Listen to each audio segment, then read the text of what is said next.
Are you a fan of rock and roll? Yeah. You're back here, Vice President Al Gore. You're certainly wearing country and western boots, man. These are 30 years old. You can see how many times they've been patched. They're comfortable. You ready to play a little game here, sir? 220. I'm going to throw a bunch of thoughts your way, and the entire world will judge you based on your answers. Think you can handle that? Well, let me just pause to enjoy these last few moments of my public career. Roll the animation.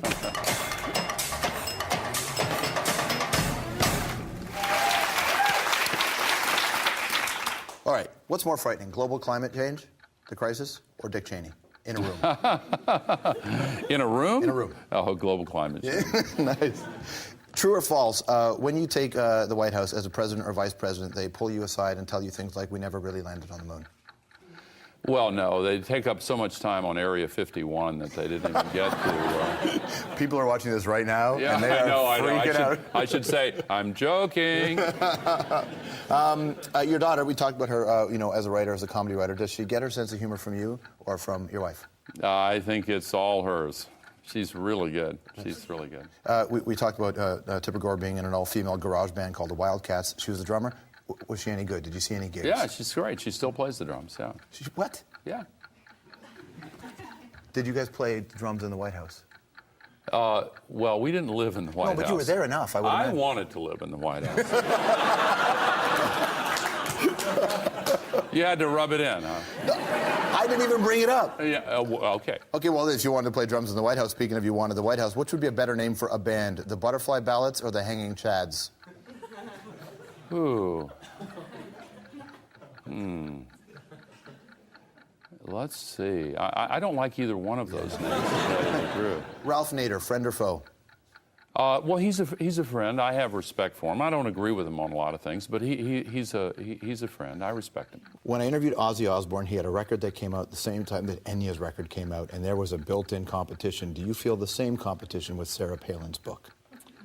Now, if I understand, you're drawing. This is like a quadratic equation here. You've got Ozzy Osbourne and Enya. Yeah, you'd be Ozzy, by the way. Oh, okay. Yeah. That's what I wanted to. That's what I wanted to clarify. Well, she's a very interesting and compelling political figure, and I don't. It's difficult to see what her future is, but I think that she's. No, I don't mean that in a disparaging way. What I meant was I don't know if she'll be a candidate for president again, but she has quite a following in the United States among the conservative Republican side of the spectrum. I think that in the aftermath of the last campaign, she created some concerns among the rest of the country that she'll have a chance to try and overcome if she becomes a candidate again, but she's certainly an interesting figure. Assuming you haven't read the book, if I give you $100, will you read Going Rogue? You can donate it to any climate project charity you want. You don't have to answer that one. Canadian dollars or American dollars? Well, currently it's not that bad. It's pretty much the same. Yeah. Oh. Okay. Would you beat Lou Dobbs running for president? Well, I'm not a candidate for president. I'm a recovering politician. When hockey players leave or football players leave the sport, there's still a part of them. There's like, I missed that. There's always the danger of a relapse. Yeah. Is there a danger of a relapse for you? Not much of one. Not much of one? I'm on about step 9, so we'll see. Okay, how about this? You've watched a lot of movies, right? Who's the best fictional president? Morgan Freeman in Deep Impact or George W. Bush from 01 to 09? Oh. Oh. All right. The book is called Our Choice, A Plan to Solve the Climate Crisis. Vice President Al Gore. We'll be right back. Thanks, man.